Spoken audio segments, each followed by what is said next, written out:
아이고, 제가 어젯밤에 술을 좀 먹었는데, 네. 참고로 지금 오전 11시입니다. 사실 깰 시간은 됐고요. 네. 근데 뭐 많이 마셨어요. 네. 많이 마셨는데, 파토님께서 술을 좀 마셨습니다라고 할 정도면은 그 전화 최 팀장님 입장에서는 그렇죠. 10번 죽을 양이지. 치사량의 10배. 네. 근데 의외로 좀 괜찮아요, 컨디션이. 네, 평소에 내가 원래 숙취가 심한 편이거든요. 오. 숙취가 심한 편이었는데 네. 좀 괜찮아서 좀 스스로 놀라고 있는 상태예요. 좋은 술을 마신다 보네요. 예. 좋은 술을 마셨습니다. 네. 제가 오면서 안 그래도 재밌는 걸 봤는데 당연히 저도 어제 술을 마셨거든요. 언제 안 마시는 날이 있으세요? 가끔 있어요. 가끔 있는데 집안 경조사 이럴 때. 연례 행사로 안 마셔요. 가끔. 근데 술이 기억력이 좋아지는 효과를 예? 가져다 준대요. 이 반대 이야기 최근에 하지 않았나요? 그러니까. 이게 약간 창과 방패처럼 우리가 뭔가 술을 마시면 안 좋은 이유를 말하면 네. 박사님이 반대되는 걸 찾아가지고 저거 오죠. 같다 저기 속도가 빨라지는 것과 중력이 강해지는 것의 그 보정 상태 그 약간 시간에 공진화 이런 거죠. 이거는 실제 실험을 해서 네. 그 논문까지 나온 거예요. 논문이 심지어 네이처 사이언티픽 리포트에 와. 나온 논문인데 뭐냐면은 술 먹으면 기억력이 안 좋아지잖아요, 사실은. 네, 실은 그렇죠. 그렇죠. 근데 그거는 술을 먹은 이후의 일이고 기억력이 좋다는 것은 술을 먹기 전에 한 일을 술을 먹고 나면 깨고 나서 기억을 더 잘한다. 뭐야? 그게 무슨 의미가 있어? 그러니까 그러니까 공부를 하고 그렇죠. 술을 마시면 그렇죠. 공부를 한 내용을 잘 기억할 수 있다는 거군요. 술은 시험 끝나고 먹을 게 아니고 시험 전날. 시험 전날. 그렇지. 벼락치기를 한 다음에 그렇죠, 술을 벼락치기. 잔뜩 먹고 그렇죠. 다음날 아침에 시험을 잘 친다. 네, 그거예요. 이게 있잖아요. 아닐 것 같은데 아닐 것 같다고 말하기도 어려운 게 이게- 지금 사실 여기서 가방끈이 잡고 계시기 때문에 서울대는 한 명밖에 안 나왔잖아요. 그렇네요. 이 중에 술을 제일 많이 먹는 제가 공부는 제일 많이 했잖아요. 임상으로 증명된 근데 이 논문 내용이 굉장히 명확해요. 진짜 진짜요? 명확하게 술을 먹기 전에 뭘 해놓고 술을 먹고 나면 다음날 깼을 때 기억력이 유의미하게 높아진다. 유의미하게. 네, 거기다가 실험이 잘못된 건 아니에요? 이게 88명을 대상으로 했대요.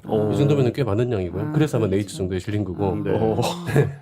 그리고 이게 80년대에 비슷한 논문이 한번 나온 적이 있대요. 네, 그러니까 다시 한번 했는데 똑같은 결과가 나온 거고 심지어는 술을 많이 먹을수록 좋대요. 진짜 그것까지 네. 근데 유의미한 게 있어요. 정량화가 필요한데 많이라는 게 어느 정도의 양을 얘기하는 건지 지금 그 개개인별로 했는데 개개인별로 그러니까 그 사람의 주량은 고려하지 않고 어쨌든 먹은 양에 비례해서 좋대요. 신기하네요. 그러면 진짜 나쁜 일, 예를 들어 뭐 실연을 당하거나 안 좋은 일 있을 때 네. 술 마시는 건 좀 안 좋겠네요. 안 좋은 거죠. 자꾸 그 일을 막 안 좋은 기억하게 거죠. 되잖아. 또 잘. 그러면 술을 마시고 헤어지거나 이래야 되거든요. 그렇죠. 그렇죠. 술을 마시면서 술을 마신 상태에서 헤어지는데요. 그것도 안 좋던데. 오늘 할 얘기가 있으면 술 마시면서 얘기할까? 그리고 다음날 다시 아침에 아무 일도 없었다는 듯이 연락하면 되게 무서울 것 같긴 해요. 그 예전만 기억나고 헤어진 건 기억나지 않고 네. 이게 그 좋다. 좋은 기억만 남는 거 아니에요? 설명을 한 게 네. 술을 마시면 해마가 원래 기억을 권장하잖아요. 네, 네. 네. 술을 마시면 알코올이 해마를 쉬게 한대요. 네. 해마가 기억하는 일을 이제 계속 해야 되는데 술을 마시는 그래서 술을 마시면 기억이 안 나는 거죠. 그렇죠. 네, 그런 그러니까 거군요. 그 상태에는 해마가 쉬고 있기 때문에 오히려 그 이전의 기억이 더 잘 보관. 장기 기억으로 보관되는 역할을 도와준다. 재밌다. 라고 설명을 하고 있어요. 두뇌는 참 신비합니다. 실제 정확하게 실험을 해보니까 그렇다는데. 지금 뭔가 여러분이 지금 이걸 비디오로 보고 있지 않기 때문에 갑자기 박사님이 제 목소리가 얼마나 톤이 높아졌죠. 의기양양한 얼굴로 이 얘기를 그러니까, 하시는지. 근래 들어 가장 뿌듯한 표정으로 말씀하시는데요. 근데 실제로 제가 사실 대학 다닐 때 네. 그 많이 실험해봤거든요. 시험 전날 술 마시기. 네, 많이 해봤는데 뭐 그렇게 나쁘진 않았어요. 근데 어쨌든 네. 그렇게 해가지고 박사학위까지 무난히 네. 따진 거 아닙니까? 그게 제가 뭐 대학교 때만 하고 나중에 대학원 때는 안 했느냐 아니거든요. 그러니까 우리가 꾸준히 했거든요. 이런 얘기를 할 수 있죠. 근데 만약에 그렇게 술을 안 드셨으면 노벨상도 받지 않았을까. 글쎄요. 그건 뭐 현실적으로 불가능한 일이기 때문에. 네. 그렇다면 진짜 시험 전날에만 술 마시면 효과가 극대화되는 건가요? 그건 모르죠. 여러분 이 실험 결과에 대해서 저희 과학과 사람들은 아무런 책임이 없다는 사실을 네이처 사이언티픽 리포트에 나온 기사를 저는 그대로 네. 얘기합니다. 이 메소드를 사용해서 문제가 생기는 경우 그쪽으로 항의하시기 바랍니다. 예. 근데 이제 술 마신 효과 그것만 있는 게 아니기 때문에 왜? 매우 나쁜 효과들이 그 외에 다른 효과들이 있기 때문에 수토라든가 뭐 전에도 말씀드렸다시피 수명을 약간 갉아먹는 효과가 있어요. 네, 저도 그 경험자로서 권하지는 않습니다. 네. 네. 하지만 정말 중요한 시험일 경우 네. 그러니까 10년을 내가 고려해볼 갉아먹었고 수 있죠.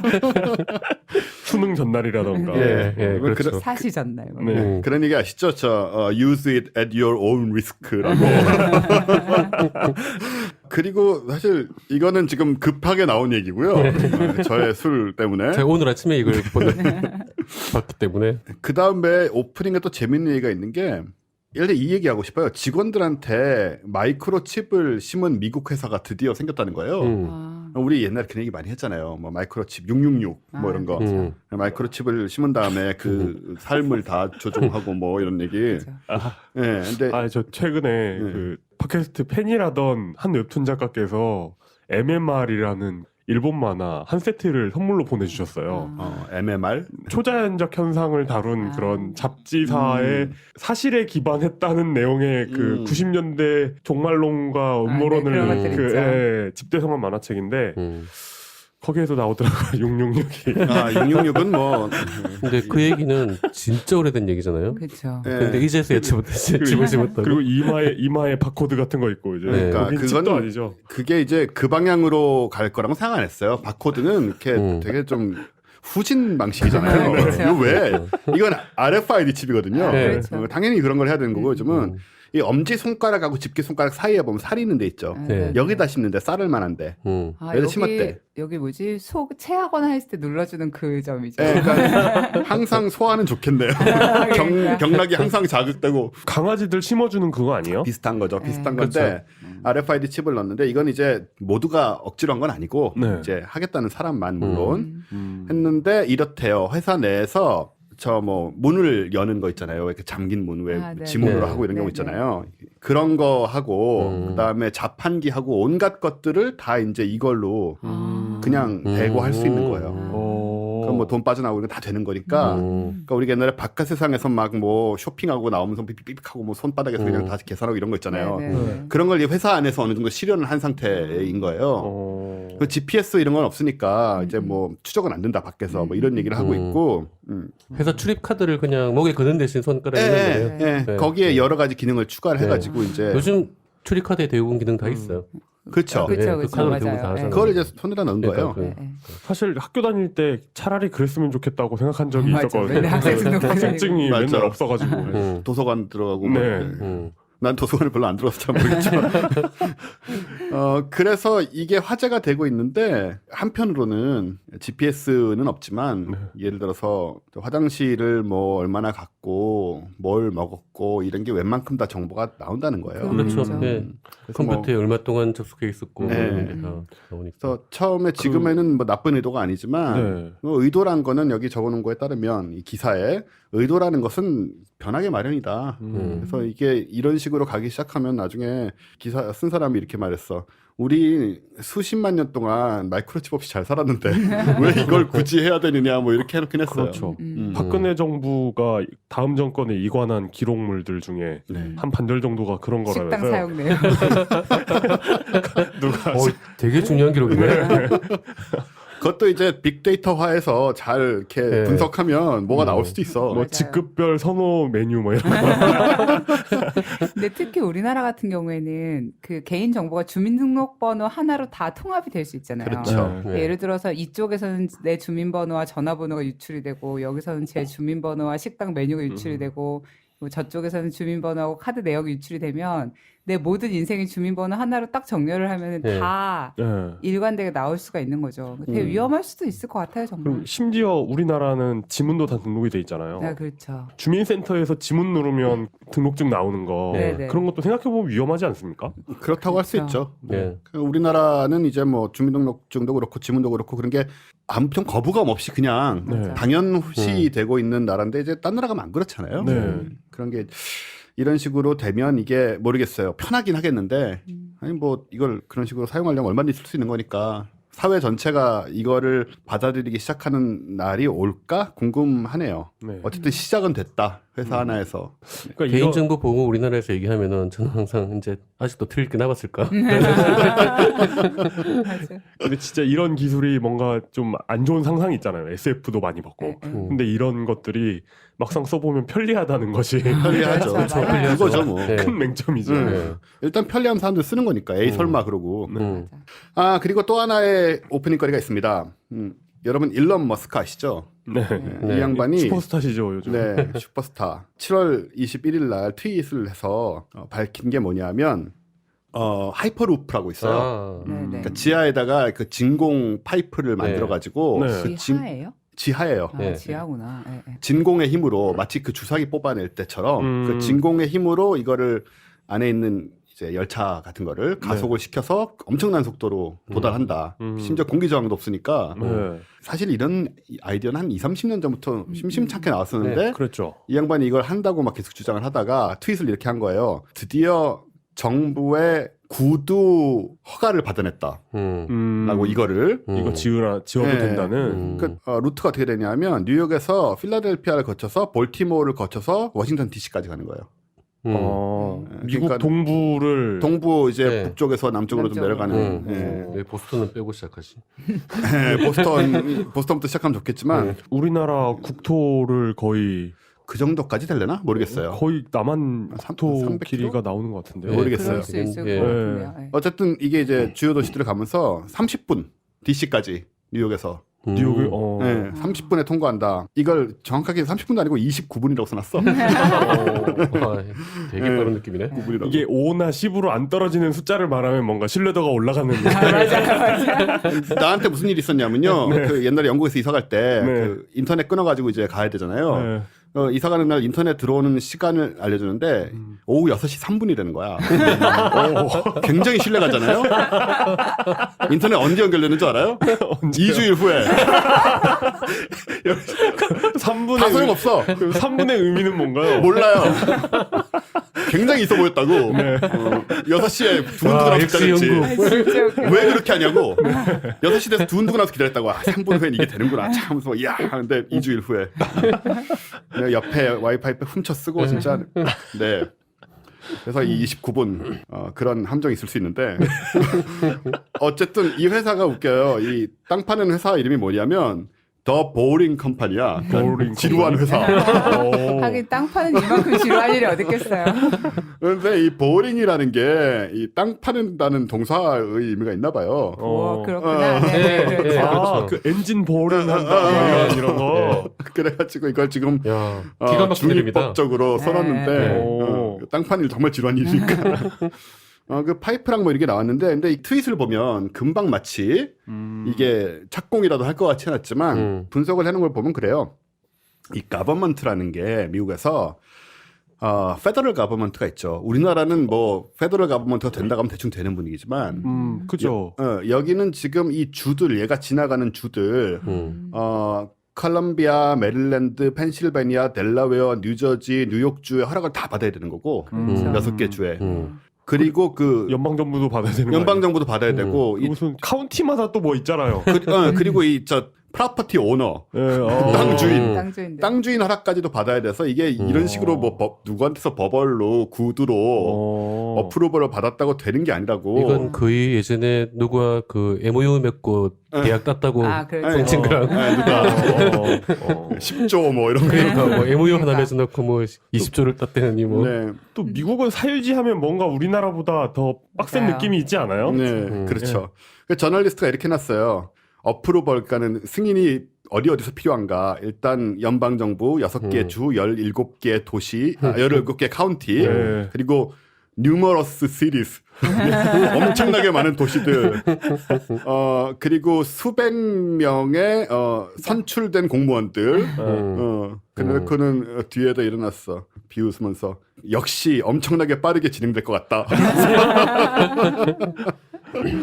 근데 고속도로나 일반 도로 짓는 것도 비슷한 일이잖아요. 네. 그럼 대충 비슷한 정도의 노력만 있으면 승인은 되지 않을까요? 근데 이게 이제 이런 게 있죠. 이거는 도심을 통과해서 전철 같은 거잖아요. 네. 도심을 통과해서 도시로 들어가는 게 되게 중요해요. 아니면은 시간이 밖에서 예를 들어서 그렇죠. 외곽에서 들어가면은 그 도시에 들어가는 중심으로 들어가는 시간이 1시간씩 되면 아무 의미가 없잖아. 그죠. 이 사업의 포인트는 도심의 한가운데에 스테이션이 있어야 되는 거예요. 지하에. 그러니까 그걸 짓는 것이 땅 파는 거 뭐 도심 뭐 안에 밖에 스테이션 건물도 지어야 되잖아요. 가장 비싼 땅들에. 그죠. 뭐 그런 문제에 이르기까지 되게 복잡한 그런 조건들이 필요하더라고. 그리고 이제 이 하이프루프가 이게 진짜 되겠어라고 했던 이유 중에 되게 중요한 것 중에 하나는 사고가 나거나 위험한 일이 생겼을 때 이게 감당이 안 된다는 그러니까 거잖아요. 초음속으로 움직이고 있는데 움직이고 있는데 그걸 또 진공관 비슷한 데에서 네. 근데 이제 뭐 터지거나 하면 충돌하면 거기서 그 구조하는 문제 뭐 예, 공기도 없고 진짜 좀 무서워질 수가 있겠군요. 네. 네. 그래서 이게 맞는 방법인지 모르겠고 저는 이런 거 보고 있으면 이거 그러니까 비행기 같은 경우에는 공항을 지어놓고 비행기를 날리면 되잖아요. 비행기가 좋아지면 되는 거고. 그렇죠. 근데 이거는 지하 인프라를 이렇게까지 만들어 놓고 신기술이 나와버리면 이거보다 나은, 낮고 싼 이게 별 의미가 없어지는 거야. 그렇죠. 예. 자기 부상 열차 같은 거. 자기 부상 열차도 사실 뭐 한 30년 전부터 기술이 나왔는데 실용화가 안 되고 전기 철도로 넘어갔잖아요. 지금 인천공항 가면 자기부상 열차 탈 수 있다고 합니다. 1km인가 가는 거요? 네. 1km를 시속 500km로 가나? 그러니까 그런 거죠. 이걸 생각을 해봤는데 자기 부상 열차가 이제 한 그때 뭐 시속 500km쯤 나온다고 했는데 요즘 이 전기철도 쪽이 한 중국에서 얼마 전에 뭐 430km를 냈다는 거예요. KTX 신형 열차도 한 400km. 네, 400km 네. 가까이 간 것 같던데요. 뭐 순항 속도가 370km고 네. 이러면 그냥 전기 철도를 놓는 게 낫지. 자기 부상 열차는 돈도 엄청나게 많이 들고 굳이 한 100km 더 빨리 가려고 시속 할 필요가 없어서 실용화가 안 된 것 같아요. 이 정도 할 거면은 머스크 같으면은 그냥 날아다니는 차를 만들면 될 것 같은데. 그러니까 이게 맞는지 의심스럽지만 뭐 알아서들 하라고 해야죠 뭐. 그러게요. 도시 외곽에 KTX역 같은 경우에 신경주역이나 울산역 같은 경우는 네. 정말 멀리 있거든요. 도시에서. 그러니까 거의 공항이죠. 근데 이게 참 이 정도 한 21세기쯤 되면은 사람들이 어디 안 가고 다 뭐냐 화상이나 이런 걸로 다 할 것처럼 예전에 그려졌었잖아요. 그렇죠. 근데 어떻게든지 지금 길을 쓰고 가려고 하는 거잖아요. 이게. 그렇죠. 몸이 그러니까 직접 움직여서 그 방향도 가려고 맞는지 모르겠어요. 예. 예. 저는 이제 4차 산업혁명이란 것은 안 움직이는 것이다. 그래서 얼마 전에 저 밝히는 과학자들에서 이건 사실 뭐 잘릴 수도 있으니까 얘기인데 4차 산업혁명 얘기를 했거든요. 하라고 그래서. 근데 on to off라고 얘기들을 하길래 나는 off to on이라고 그랬어요. 그게 진짜 방향이라고. 당장에는 off로 가는 걸 보이겠지만 off가 on으로 들어온다. 그게 진짜 우리 세상이 가는 방향이라고 이제 주장을 했는데 이런 거 만들면 이제 삽질이잖아. 아무도 안 다니고. 네. 그래서 모르겠습니다. 뭐 돈 많은 사람이니까 뭐 알아서 해보라고 하고 우리는 여기에 투자하진 않겠다. 이건 과학과 사람들 회사의 오피셜. 그렇죠. 예, 보링 컴퍼니에 그렇습니다. 투자하지 투자하지 않겠다. 않겠다. 네, 저희 과학과 사람들은 보링 컴퍼니에 투자하지 않기로 결정했습니다. 네. 와. 와, 네, 기쁜 소식이네요. 질문은 받지 않고. 네, 오프닝 이 정도 하고요. 많은 얘기를 했네요. 근데 회사 이름 진짜 좋네요. 네. 더 보링 컴퍼니. 네. 네. 근데 불길하기도 하죠 조금. 투자자들조차도 모두 되면 안 되는 건데. 네. 자, 오프닝 이 정도 하고 그럼 SBBC 뉴스룸 본 뉴스로 들어가겠습니다. 와! 자, 오늘 메인 뉴스 평소와 다름없이 저희 셋이 준비를 했습니다. 최 팀장님부터 해주시겠어요? 무슨 뉴스를 준비하셨습니까? 네, 제가 오늘 준비한 뉴스는 로봇에 대한 건데요. 제가 얼마 전에 엄마 집에 이사를 했어요. 네. 그래가지고 로봇 청소기를 하나 사드렸거든요. 오. 그래서 이제 엄마가 그거를 동영상을 찍어서 보내셨는데 동영상이 뭐였냐면 조카들이 로봇 청소기를 이렇게 켜놓은 거실에서 청소기한테 막 이리 와 막 이러면서 저 동영상 봤는데요. 진짜 귀여워요. 예를 들어 이렇게 손으로 막 부르면서 이제 자기가 원하는 방향이나 자기 방향으로 오면 옳지 막 이러면서 너무 귀엽다. 네, 다음에는 이쪽 뭐 여기 머리카락 막 이렇게 하는 애기들이 거예요. 그러고 있어. 네.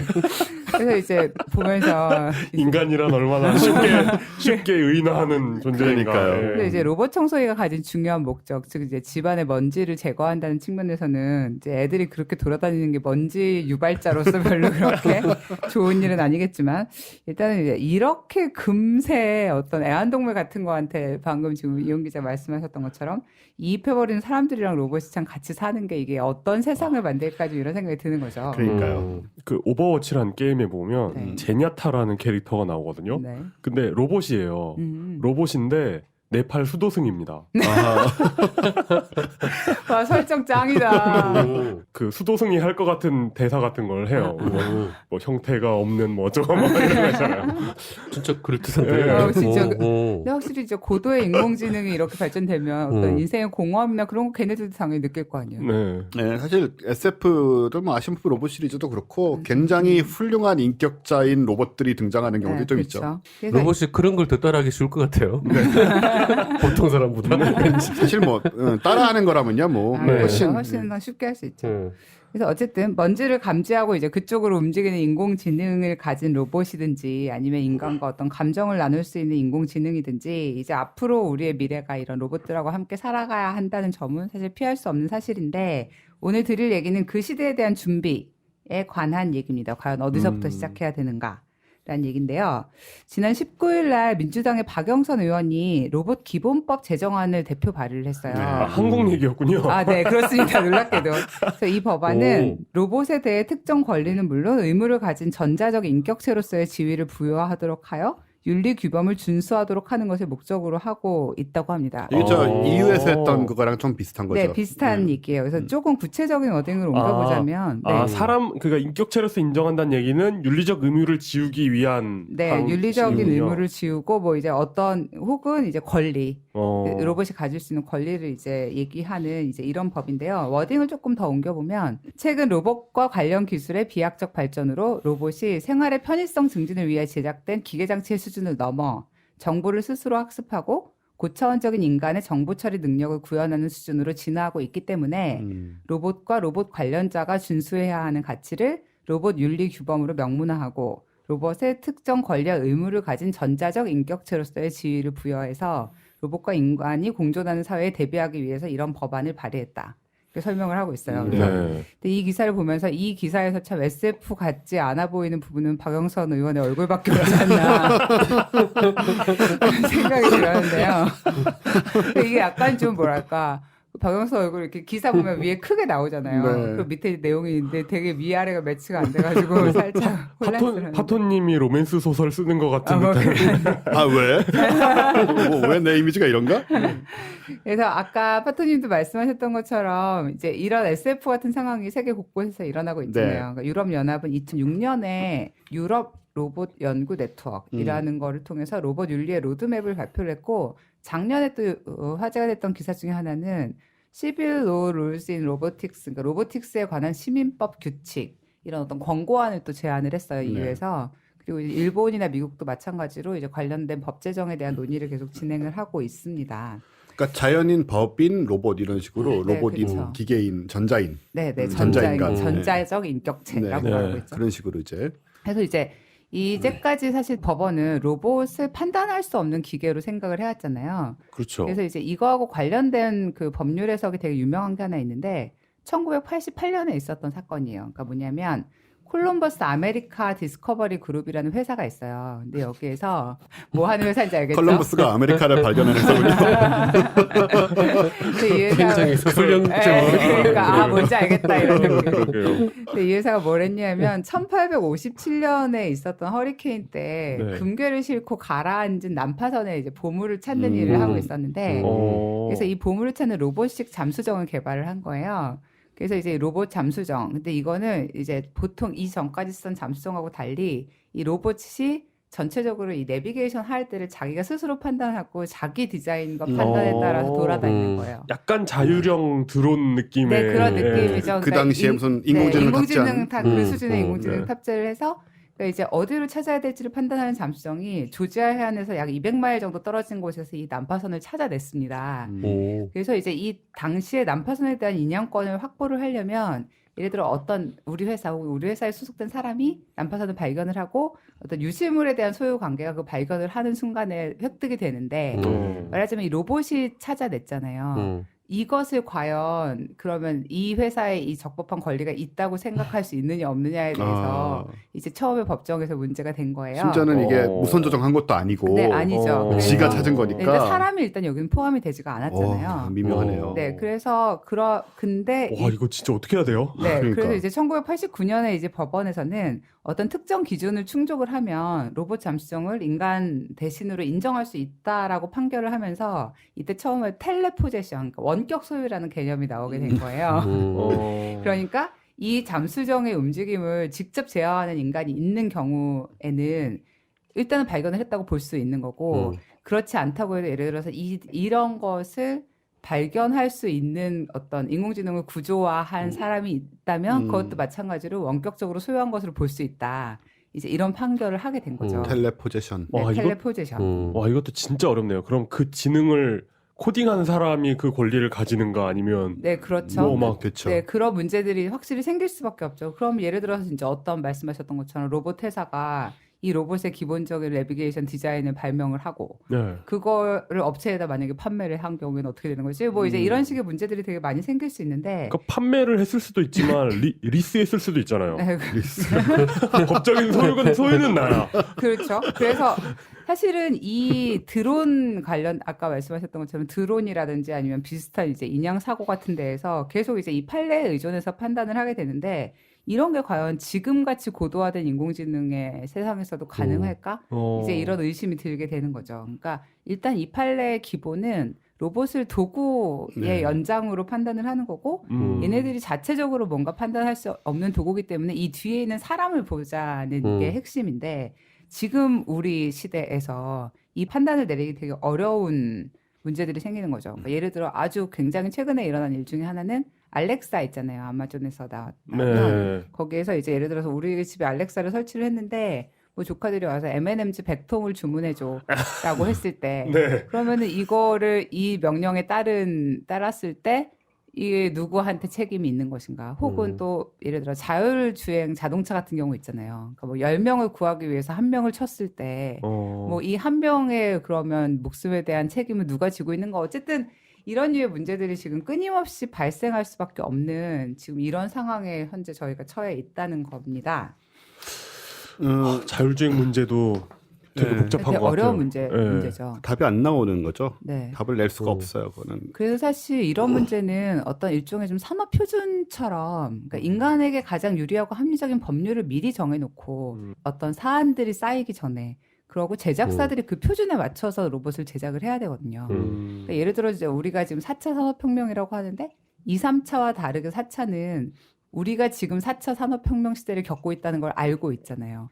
네, 그래서 4차 산업혁명이라는 게 없다고 말하는 사람도 있죠. 아, 네, 그거 나중에 알아야 되는 건가? 그거는 잘 모르겠지만 어쨌든 미리 지금 준비할 수 있고 앞으로 올 일들을 예상할 수 있는 상황에서 이 어떤 기능을 제한을 하거나 어떤 이런 법률적인 논의들이 오히려 좀 먼저 돼야 되지 않을까라는 생각이 듭니다. 그래서 이번에 그 발의된 로봇 기본법은 정확히 어떻게 하자라기보다 앞으로 우리가 뭘 할지를 이런 단체나 뭐 조직을 만들어서 해보자라는 얘기에 조금 가깝기는 한데요. 네. 이제 뭐 그런 약간 상상은 해봤죠. 그러니까 뭔가 미래에 로봇과 관련된 엄청난 일이 만약에 벌어지면 일단은 이 박영선 의원의 사진이 나오면서 이 법안의 발의부터 뭔가 기록이 되지 네. 않을까 그런 생각을 3세기 해봤습니다. 전에 네. 국회란 제도가 있을 때 사람들이 이런 것을 판단하던 시절 뭐 이런. 마치 민주주의가 최고인 것처럼 여겨졌던 시절. 이 300년 전의 문제제기는 아직도 유효하다. 우리나라가 이런 것 하는 걸 보니까 조금은 그래도 여유가 생긴 모양이네요. 아, 네, 되게 좋더라고요, 사실 저는. 사실 EU 저기는 로봇 시민법은 그 아시모프 로봇 사문칙에 바탕을 두고 있어요. 네. 이걸 그러니까. 크게 벗어날 수가 없어요. 네. 아 진짜 훌륭한 분이신 것 같아요. 네. 그 몇십 년 전에 나온 건데. 그 사실 EU 그거를 잠깐 읽어봤었는데 뭐 어떤 식으로 얘기가 나왔냐면 아시모프 로봇 사본칙이 탁월한 원칙이나 이 사람이 소설을 쓰는 사람이기 때문에 일부러 신비감을 주기 위해 불분명하게 말한 부분들을 약간 여기서 명쾌하게 하고 싶다 이런 구절이 있더라고요. 아, 우리가 이런 로봇 문제가 일어났을 때 가장 참고할 수 있는 건 SF들이에요. 네. SF에서 그렇죠. 거의 웬만한 로봇 상황은 다 다루고 있거든요. 네. 네. 그래서 거의 뭐 사례를 발견할 수 없는 얘기가 없을 거예요. 어떤 갈등이 일어나고 어떤 고민이 생기는가에 대해서는. 전에 말씀드렸던가요? 제가 생각하기에 궁극의 SF 고도의 인공지능이 만들어진 다음에 인류가 멸망했을 때의 상황은 애니메이션 카에서 제가 최근에 읽은 그 김부영 작가님 네. 네. 의 종의 기원 네. 그게 딱 그래요. 아, 그래요? 네, 로봇들이 살고 있어요. 네. 자기들이 어디서 태어났는지 모르는 거예요. 아. 네, 로봇들끼리 자기들끼리 생물학도 만들고 과학도 만들고 하는데 자기들의 기원은 모르는 거죠. 사람이라는 존재를 모르는 네. 그런 로봇들 아, 그럴 수도 있겠네요. 세계. 네. 그래서 자기들끼리 탄소 기반의 생명체는 불가능하지 않을까? 막 맞아요. 이런 아, 얘기. 그렇게 말해요? 네, 아. 진짜로. 네, 그렇게 나와요. 제가 만든 얘기도 있어요. 네, 여기서 뭐죠? 얘기했을까요? 아직 쓰진 않았는데 써야 되는데 네. 계약이 돼 머리에만 있어요. 있는 네. 그 많은 소설 중에 하나. 계약이 돼 있어요. 이게 단편이나 단편으로 써야 돼요. 그래서 어제 술 드신 것도 그 아이디어를 더욱 그 강하게 기억하기 위해서. 아, 물론이죠. 이거는 이런 거예요. 인간의 뒤를 이어서 로봇이 이제 정말 훌륭한 로봇들이 등장을 했고, 걔네들이 누가 봐도 우리보다 훨씬 나은 거야. 능력이나 인격이나 모든 면에서. 그래서 우리 인간들이 얘한테 세계를 천천히 물려주기로 마음을 먹습니다. 한번 마음의 자식들이라는 얘기 있잖아요. 왜? 로봇이. 그래서 얘네들이 세계를 이어받아서 이 행성은 우리 인간은 조용히 멸종하고 이 행성에서 로봇들이 정말 훌륭한 사회를 이루고 정말 멋지게 살아가요. 근데 얘네는 사실은 자의식이 없어. 예, 우리는 다 자의식이 있는 것 같이 본 거죠. 그렇게 행동하니까. 근데 사실은 자의식이 없는 완벽하게 프로그래밍된 상태에서 엄청난 행동을 하지만 스스로 살아있던 의식이 없는 거고, 그러니까 거대한 마네킹의 세계가 돼 있는 거죠. 완벽한 마네킹의 세계. 그거를 이제 외계인 행성에서 와가지고 이 사회와 맞닥뜨린 얘기예요. 재밌겠네요. 빨리 쓰세요. 네.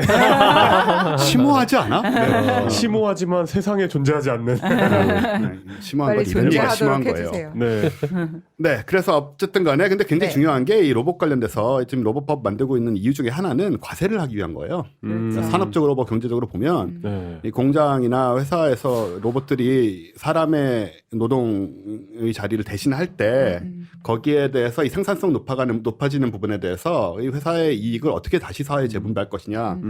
과세를 하기 위해서 인격을 부여하는 그런 면이 제일 커요. 그 얘기는 대놓고 안 하지만 네. 그게 사실은 얘가 로봇이 인간적이 돼가지고 뭐 우리하고 윤리적인 문제를 따지기 훨씬 전에 일어날 상황이고 그렇죠. 네. 그렇죠. 생각해보면 고대 사회에서 노비 해방 뭐 이런 것도 사실 과세 문제였잖아요. 그렇죠.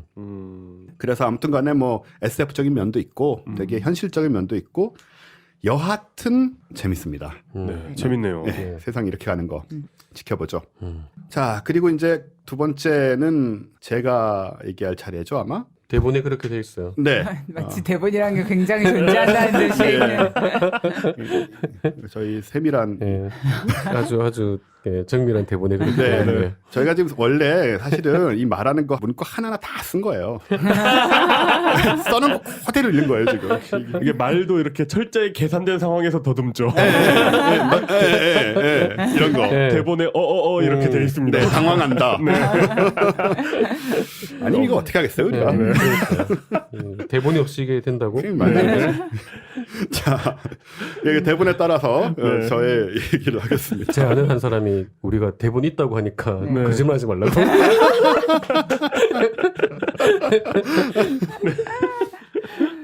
자, 이게 뉴스가 조금 크게 나와서 혹시 보신 분들도 있을지 모르겠어요. 우리 크리스퍼라고 CRISPR 이걸 저희 읽으면 이렇게 돼요. Clustered Regularly Interspersed Short 팔린드로믹 리피츠라고. 아유, 머릿속에 어느 나라 말이야. 하나도 안 들어왔어. 네. 이거 먼저 발음을 정해놓고 했겠죠?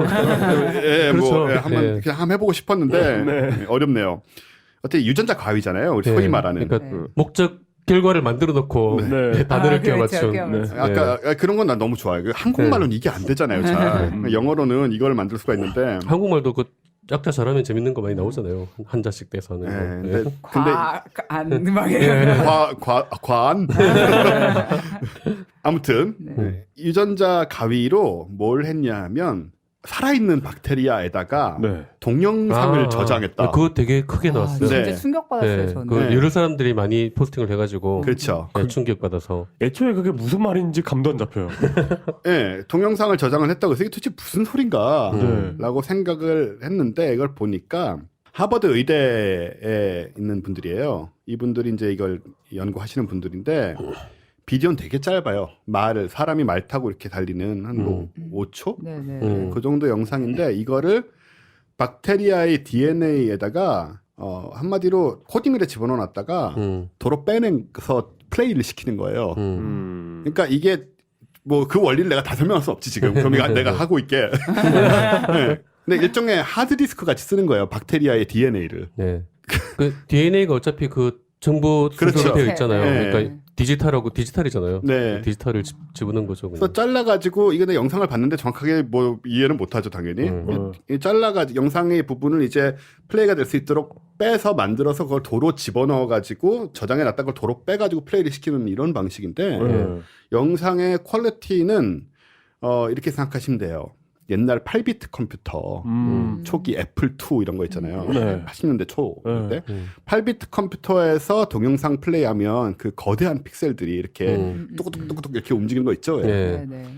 그또 게임 이런 거가 이제 그 당시엔 그랬으니까 그 수준이에요. 그 수준으로 플레이가 되는데 어쨌든 약간 그 둠보다 훨씬 못하고 에이 아무리 박테리아에서 둠을 플레이할 수는 없어 아직 우리가.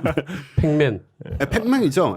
벽돌 깨기. 네, 팩맨보다도 해상도가 훨씬 떨어지는 것 같아요. 떨어져요. 떨어지고 일단 그리고 뭐 프로그래밍 된 게 아니니까 그냥 플레이만 되는 거니까 뭐 동영상. 근데 어쨌든 간에 이걸 보면서 느낀 게 지금 이걸 가지고 우리가 뭐 영화를 본다 이렇게 얘기할 수는 없지만 30년 전에 그 영상, 그 동영상들이 30년 후에 지금같이 됐잖아요. 네. 그렇죠. 그러니까 이런 것도 나중에는 어떻게 될지 알 수 없는 거예요, 진짜. 그런데 그 동영상을 박테리아에 저장하는 건 어떤 이점이 있는 거죠? 일단 싸고요. 박테리아는 쌉니다, 여러분. 세상에 널려 있고 싸고.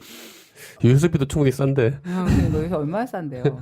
네. 사실 이게 동영상을 저장하는 게 진짜 기술의 목표인지 잘 이게 모르겠어요. 그래서 그 하버드 의대 사람들이 하는 거예요. 네. 회사에서 안 하고.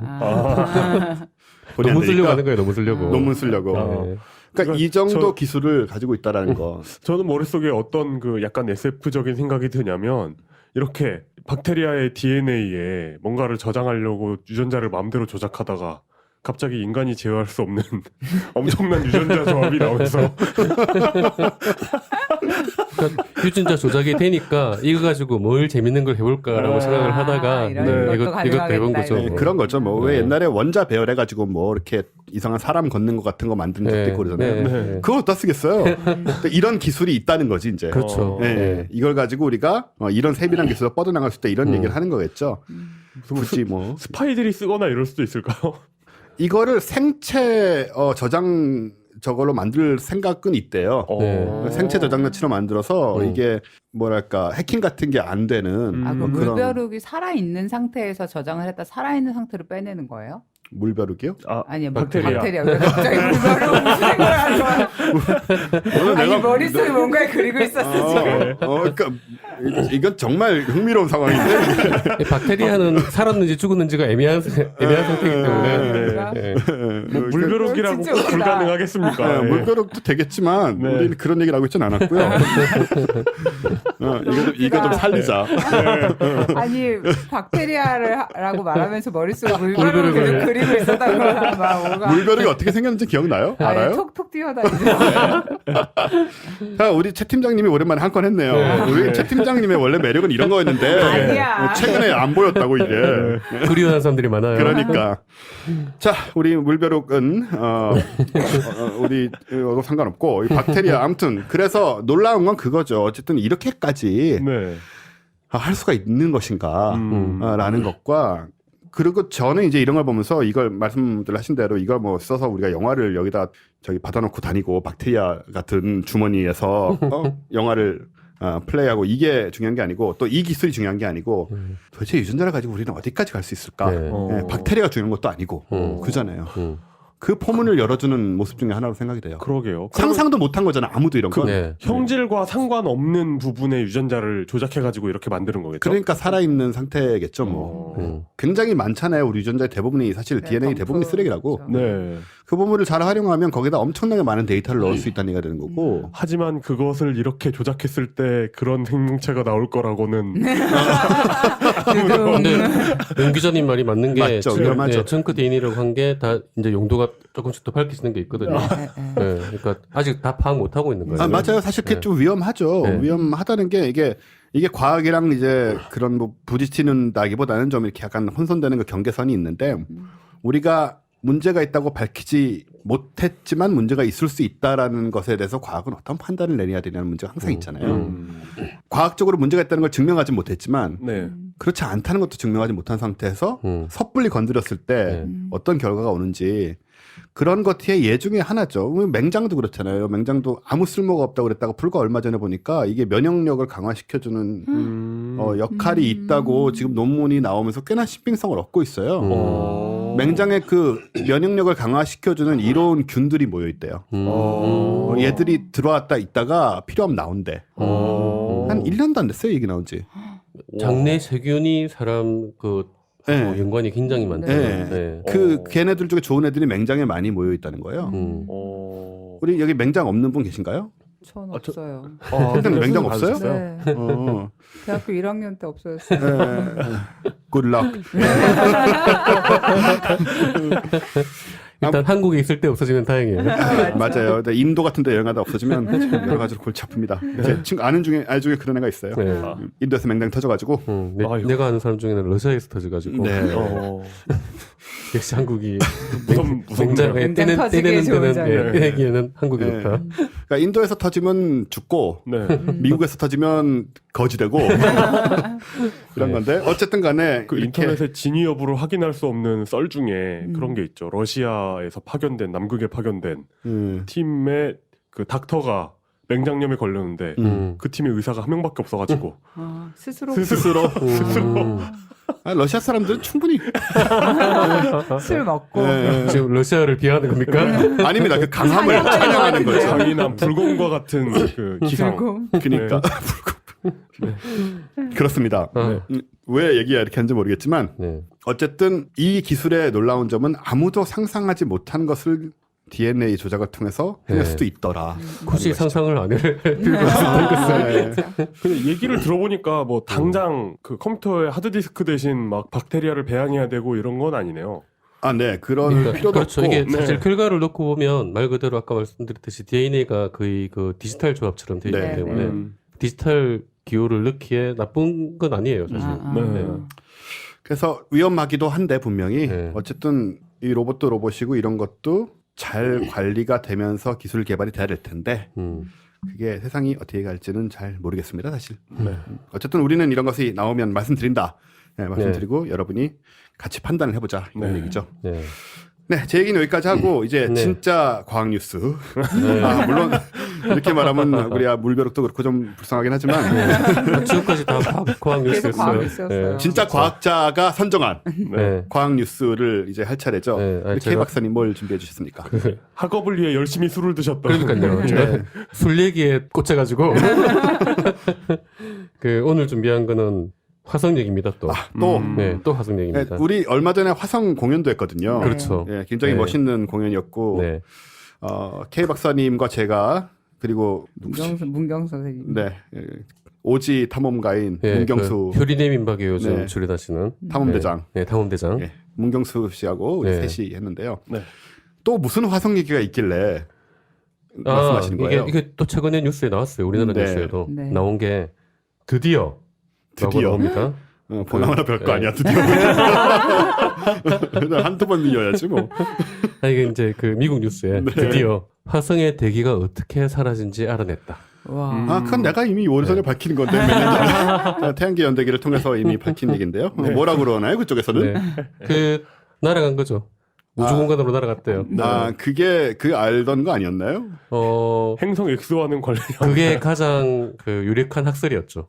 그 외에 어떤 가능성들이 있나요? 대기가 사라지는 건. 그 뭐 땅속으로 흡수되어 있다고. 암석화되거나 뭐 이런 거. 암석화되거나 뭐 드라이아이스 그런 식으로 있거나. 날아갔다. 네. 다른 건 몰라도 산소는 확실히 그 철하고 합쳐진 거 아닌가요? 그렇죠. 네. 그럼 날아간 대기에는 어떤 성분이 대부분 CO2죠. CO2, 네. 이산화탄소가. 네, 이산화탄소, 대부분 이산화탄소인데 이게 이제 그 화성 탐사선 중에 메이븐이라고 그쵸. 있어요. 네. 네, 메이븐이라고 이게 말 쓰고 애트모스피어 대기 네. 그리고 앤 볼러타일 이볼루션이에요. 예. 그러니까 대기를 조사를 하는데 휘발성이라는 게 이미 탐사선 이름 안에 들어있잖아요. 그러네요. 그러니까 날아갔을 거라고 추측을 하고 결론을 내리고 시작하네. 네. 과학이 그러면 안 되죠. 그러니까 추정은 그렇게 했는데 행성 X부터 가정하는 것이 바로 과학이죠. 행성 Z입니다. 그리고 행성 네. Z부터. 얘가 주로 한 일이 어떻게 날아갔는지를 추적한 거예요. 실제로 가서. 네. 얘는 이제 착륙선이 아니고 네. 계속 돌면서 대기만 조사하는 게 목적으로서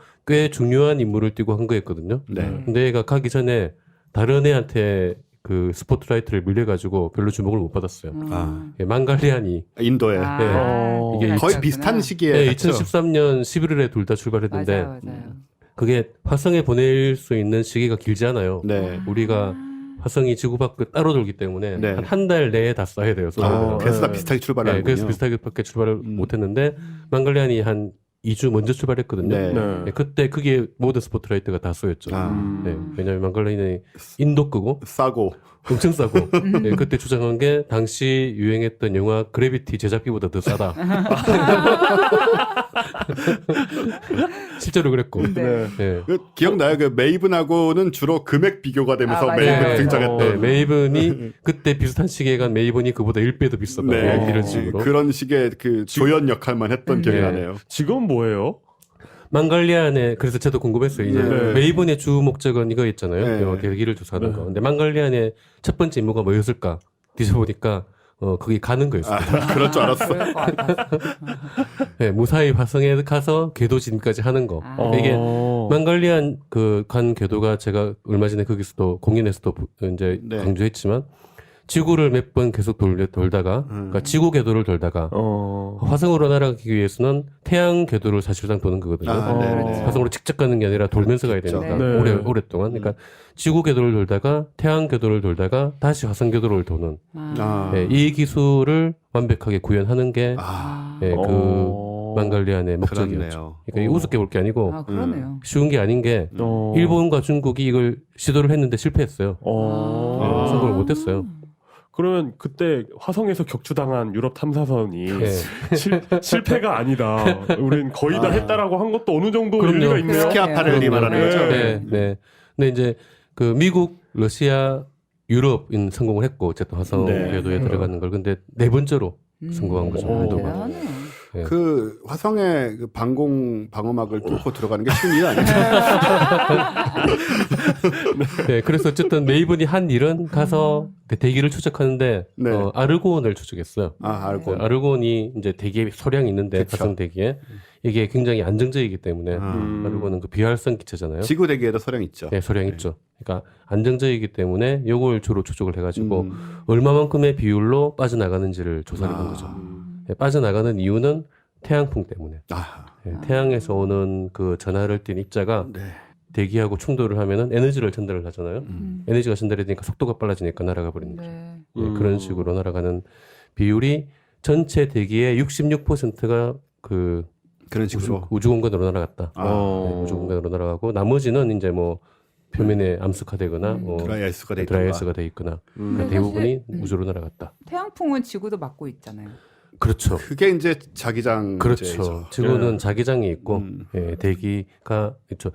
대기가 있다라는 건 뭐 자기장이 없었으면은 대기를 바로 때려가지고 많이 잃었을 거예요 지구는.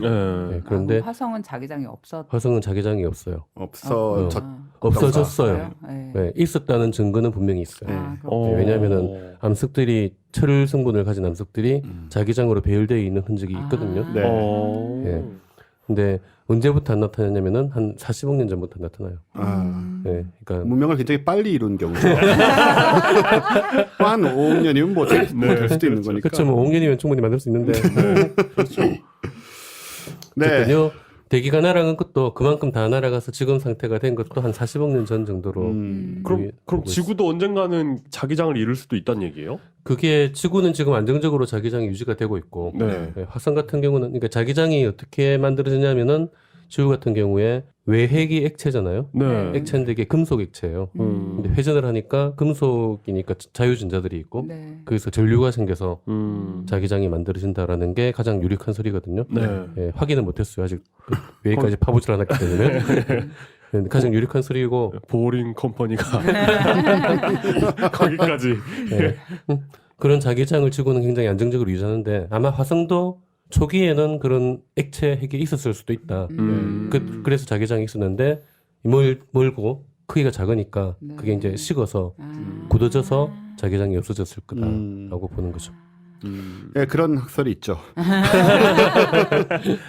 그래서 이제 화성이 그러면 우리가 그 물이 흐르고 바다가 있고 네. 강이 있고 하던 게 전부 그 모든 것이 한 5, 60년 속에 다 만들어졌다 다 사라졌다는 얘기잖아요. 예, 그렇게 볼 수밖에 없어요. 지금 이론으로는 그런데 저도 조금 그렇긴 해요. 이게 우리 이제 지구는 그동안에 그렇게까지 다 네. 이루어지지 그러게요. 않았잖아요. 5억 년이면 사실 굉장히 긴 시간이라고 아까 말씀하셨잖아요. 네. 네. 문명이 몇 번이나 네. 나타났다 그때- 없어질 수 있는. 네. 그런데 그 5억 년 중에 한 초기 몇 억 년은 그 뜨거운 상태였을 거고, 그렇겠죠. 예, 그 한 사실 뭐 1, 2억 년 정도 동안에 그런 지형들이 대부분 만들어지고 지금 상태 유지다라는 거는 뭐 사실 1, 2억도 굉장히 긴 시간이니까 이게 따지고 보면은 우리가 그 6,500만 년 전에 공룡 그렇죠. 네. 멸종 시기라고 보는 게 그때 고양이보다 큰 동물은 다 죽었거든요. 네. 다 멸종했거든요. 근데 그때부터 지금 인간이 지나기까지 이런 일이 안 걸린 거예요. 그렇습니다. 공룡부터 치면 그렇긴 한데 예를 네. 들어서 완전히 초기의 어떤 단세포 생물들 네. 이런 게 발생할 때까지 또 걸리는 시간은 되게 길잖아요. 그 시간은 굉장히 짧아요. 아 그런가요? 예. 그 지구 최초의 생명체는 거의 뭐 40억 년쯤에 나왔다고 보니까 네. 오히려 더 빠르다는 설도 있어요. 그러니까 46억 년인데 한 42억 년 이때 이미 그 단세포 생물은 네. 나왔다라는 소리. 그렇게까지 이제 올라갔군요. 예. 그러니까 그렇구나. 굉장히 빠른 속도로 단세포 생물들은 생겼어요. 그러니까 그때 화성도 당연히 지구랑 그때 조건은 지구랑 화성이랑 똑같았어요. 그렇죠. 사실상. 네. 예, 그러니까 그때 지구만 생기고 화성은 안 생길 이유는 없거든요. 그렇죠. 화성이 이렇게 굉장히 빨리 문명을 발전시킬 수 있었던 이유는 잘 모르겠지만 네. 어쨌든 그리고 이제 지구로 탈출해 오면서 지구에 생명의 씨앗을 뿌린 그런 얘기죠. 근데 짧은 시간이지만 어쨌든 굉장히 많은 물이 있었고 네. 그 물이 막 흘렀고 그러면은 수십억 년 동안 지질 활동이 거의 없었다는 얘기 아니에요? 그렇죠. 네. 동의할 수 없습니다. 네. 어쨌든, 예, 어쨌든. 그래서 예, 화성에서 그런 걸 조사하는 이유는 이제 어떻게 대기를 이뤘는가를 네. 과정을 보면은 그 화성의 역사를 사실상 알 수가 있다. 그렇죠. 예, 그거를 이제 좀 더 정밀하게 연구하겠다. 땅을 지질을 연구하는 방법도 있지만 이렇게 대기를 이용해서 역사를 연구하는 방법도 있다라는 거고 또 이제 여기 기사 마지막에 붙여놓은 게 또 앨런 머스크 얘기를 또 하더라고요. 네, 앨런 화성하니 머스크가 또 그 테라포밍을 얘기하잖아요. 네. 테라포밍 하려면은 일단 우주 공간으로 날아가는 그 대기를 막아야 되는데 잡아야 되는데 네. 그게 참 쉽지 않겠다. 예. 안 그래도 힘든 게 더 힘들어졌는데 어떡하냐 뭐 이런. 약 올리는 것 같아요. 네. 그러니까 하이퍼루프부터 빨리 일단 여기에 비하니까 그거는 뭐 껌이네. 네 이렇게 본 뉴스 세 개를 다 하신 거죠? 됐죠. 더 얘기가 뭐 있겠어요. 여기서. 본 뉴스 세 개를 했는데 이렇게 특히 세 번째 뉴스는 저는 개인적으로 굉장히 마음에 안 들었고요. 저의 오늘 본 뉴스는 술얘기입니다. 저는 사실 그 뉴스가 마음에 들지 않았어요. 네, 저희들의 뉴스는 이제 이 정도로 하고 뭐 다들 아시다시피 저희 SBBC 뉴스룸의 핵심 네. 충격의 도가니, 지식의 보고. 이제 뭐 확실하게 받아들이는 것 같아요. 이제 반응도 공부하지도 없어. 않아요. 이제 저항해봤자 소용없다. 네, 엄청난 파장을 항상 몰고 오죠. 이용의 집착 분석으로 들어가겠습니다.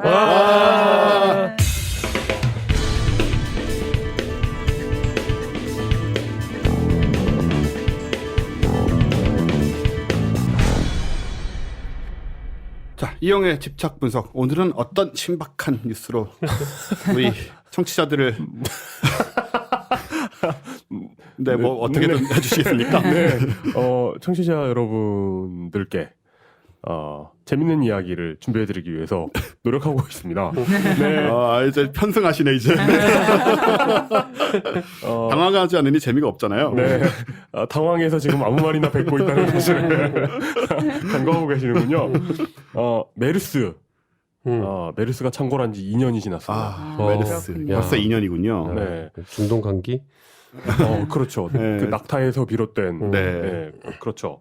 네. 아마도 메르스가 역대 발병했던 우리나라에 들어왔던 이런 전염성 질환 중에 가장 예측이 불가능한 사회적 어떤 파장을 일으키지 않았나 네. 생각이 들어요. 맞아요.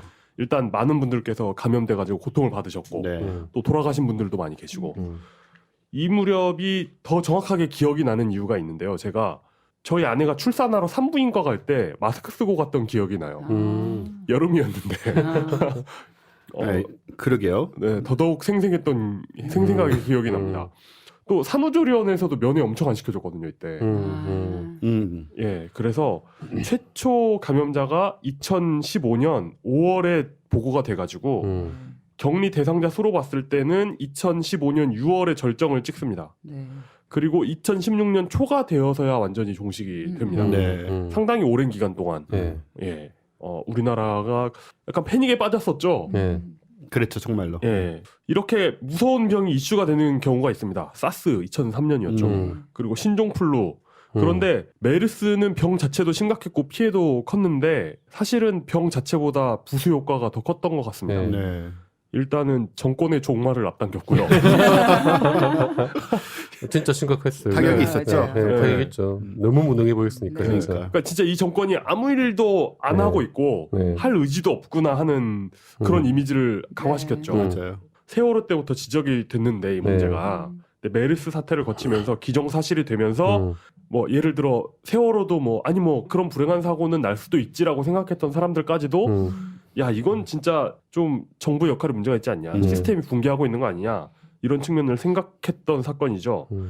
그리고 또 하나의 굉장히 중요한 파장은 그러니까 메갈리아로 대표되는 미러링 형태의 페미니즘 운동이 발현된 사건이었다는 겁니다. 메르스로요? 네, 그랬나요? 그런가요? 예 그렇습니다.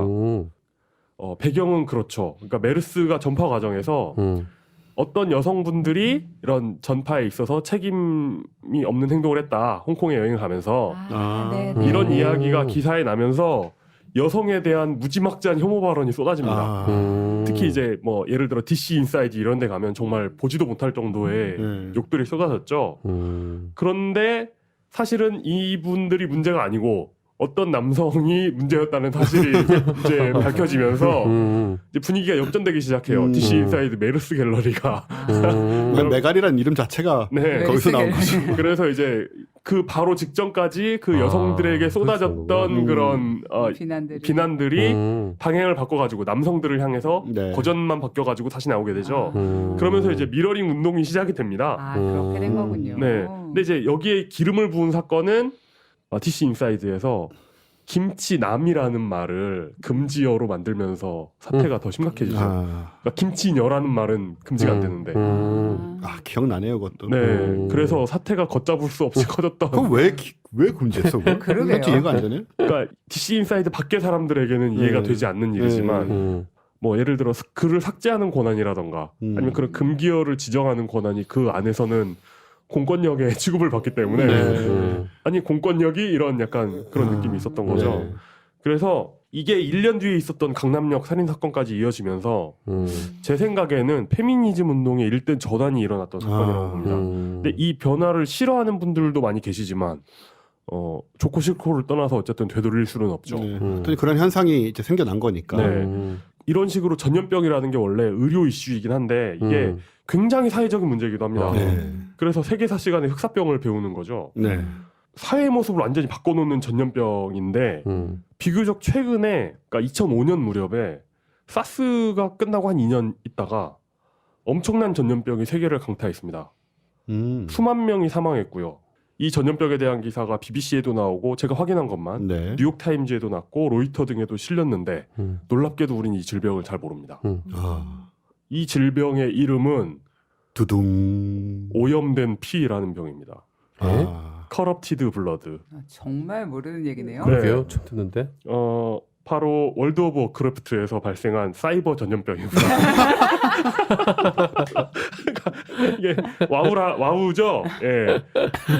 그러니까 이 와우가 원래 그러니까 이런 MMORPG 게임에서 보면 이렇게 패치되면서 이런 뭐가 새로 생기잖아요. 네네네. 던전이 새로 생기기도 네네. 하고 확장팩이 생기기도 하고 하는데 이 당시는 와우가 출시된 지 1년이 될까 말까? 아, 그 정도 무렵이었습니다. 그러니까 거의 오리지널 버전이었던 때죠. 하카르. 네, 맞습니다. 아, 그거구나. 네, 그 저는 와우를 와우를 하셨군요. 합니다. 네, 그때 했죠. 네, 지금도 하십니까? 지금은 안 하죠. 됐습니다. 그렇군요. 이때 패치를 통해서 던전이 추가가 되는데 뭐 이상할 게 없는 상황이죠. 네. 그래서 이 던전의 이름은 줄그룹이고 저는 사실 MMORPG를 하면 부적응하는 경향이 있습니다. 왜냐면 친구가 없기 때문에. 그리고 친구 없이 하면 되게 외로워지더라고요. 외롭지 않으려고 하는 게임인데 그래서 이런 게임의 경험이 일천하지만 주로 이제 한 자릿수 레벨에서 안 되겠는데 이러면서 나가는 정도인데 원래 이런 게임에서 던전을 공략하고 보스를 잡는 행위가 일반 사회에서 생산활동에 해당합니다. 그렇죠. 그러니까 일종의 네. 수렵 채집 경제로 네. 이루어지고 있는데 게임 전체가 새로운 던전이 생기니까 당연히 플레이어들이 몰려갑니다. 이 던전의 보스는 말씀하셨다시피 하카르 더 소울 플레이어라는 네. 네, 한국어로 로컬라이징 한 부분에서는 혈신 하카르라는 네, 멋지다. 이런 몬스터였습니다. 예. 기억이 나시는군요. 그럼요. 줄그룹 엄청 다녔죠.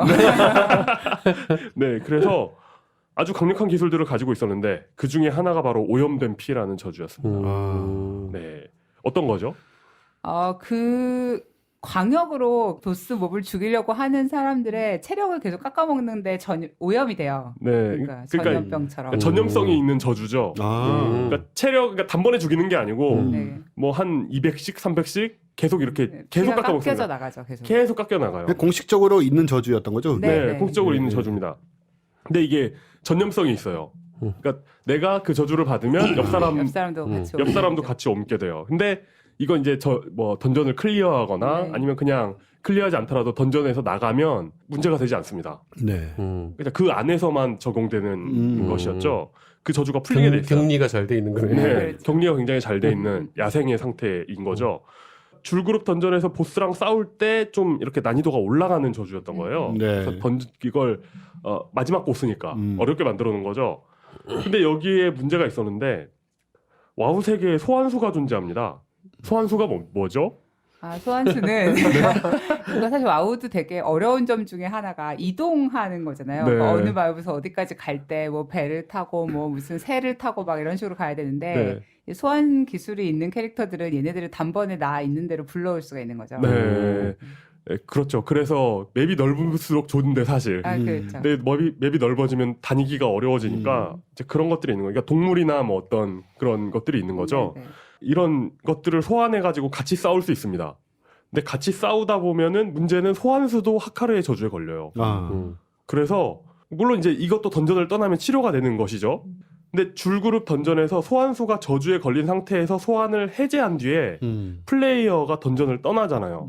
왔던 소환수가 저주에 걸린 상태에서 소환을 해제하고 보내버리고 네. 플레이어가 던전을 떠나요. 그 다음에 아까 그 녀석을 다시 부르면 얘는 그 저주에 걸려있는 상태로 불려오게 됩니다. 일종의 버그. 네, 버그죠. 그렇죠.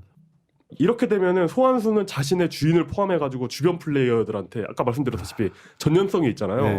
그러니까 이걸 퍼뜨리기 시작해요. 그러면서 이제 주변에 있는 플레이어들이 점점 전염돼가지고 이제 병이 퍼지기 시작하는 거죠. 이렇게 시작된 오염된 피 대감염 사태가 와우 세계를 혼란에 빠뜨립니다. 그러니까 소환수가 이 병의 허브 역할을 네, 하는 거죠. 게임 만든 사람은 이걸 의도한 건 전혀 아니었는데. 아니었고. 네, 그렇습니다. 일단 그러니까 그게 중요한 거죠. 의도한 게 아니었다는 게 중요합니다.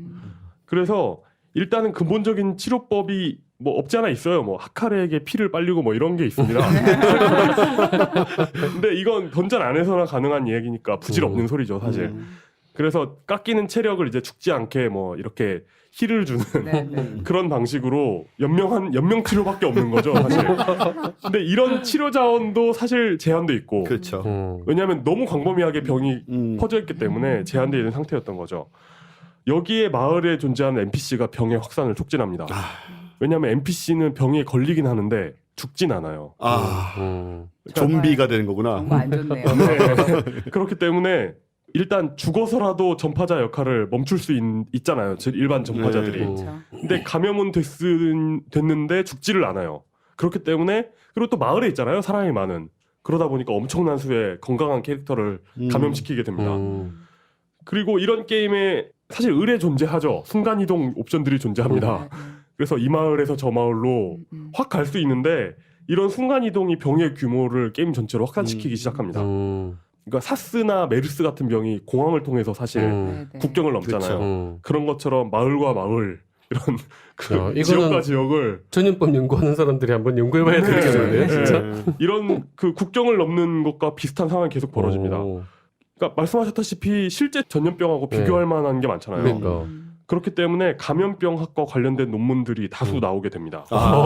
거기에서 네, 이 중에서 가장 인용이 많이 된 것으로 보이는 논문은 The Untapped Potential of Virtual Game Worlds to Shed Light on Real World Epidemics라는 제목이고요. 뭐 가상 게임이 가진 가능성이 현실 세계의 전염병 연구에 빛을 비춰준다. 뭐 이런 거 같죠? 대충 보면 이런 제목으로 나온 논문인데 의료 저널 랜셋에 실립니다. 2007년 판에 굉장히 저명한 저널이더라고요. 일단은 병의 확산 방식이 현실과 매우 유사하다. 일단 뭐 야생동물이 사는 곳에서 시작된 병이 동물을 통해서 현실 세계로 와가지고 일반 사회로 와가지고 이 병이 대량 전파자인 NPC를 통해서 폭발적으로 많은 그 감염자들을 만들고 이 감염자들이 항공편을 통해서 세상 곳곳에 병을 전파하고 그러네요. 침팬지가 세상을 지배하는 영화 뭐죠? 혹성탈출. 혹성탈출 리부트에서 나오는 이야기가 되는 거죠. 여기에서 이제 이 논문에서 재미있게 본 상황은 이겁니다. 이런 상황에서 이제 플레이어들이 하는 행위가 현실을 반영했다. 현실을 굉장히 충실히 반영했다라는 겁니다.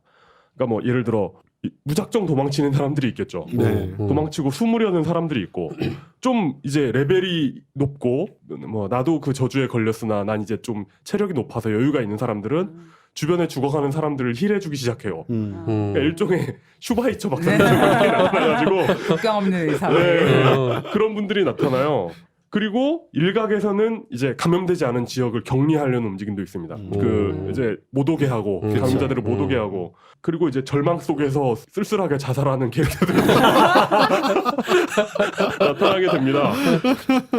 이게 이렇게 다양한 심리들이 실제 에피데믹하고 비슷하게 나타나기 때문에 감염병 연구에서 이 사례를 많이 다뤘더라고요. 이 무렵에. 그러니까 게임을 통해서 뭔가 더 정확한 전염병 시뮬레이션이 가능하지 않을까 하는 취지의 논문들이 나오는 거죠. 그러니까. 그리고 이 난리통에 모든 사람들이 막 병에 걸려 있고 막 죽어가고 있는 이 상황에서 가짜 치료약을 파는 사람들이 나타나고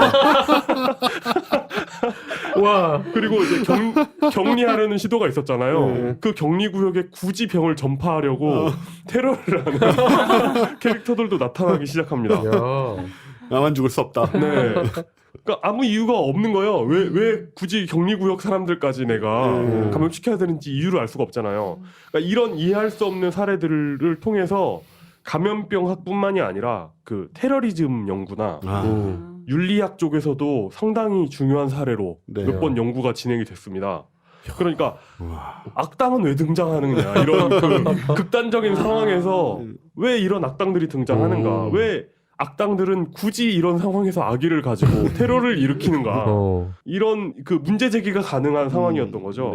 단순하게 이런 가능성을 시뮬레이션 해보는 게 아니라 훨씬 생생한 악당들의 사례. 살아있는 악당들의 네. 오. 여기에서 가짜 약을 팔거나 뭐 이런 악당들이 있잖아요. 그러니까 진솔한 악당 행위. 네. 정제되지 않은 정제되지 않은. 네, 진솔한 악당 행위들이 오고 가는 야.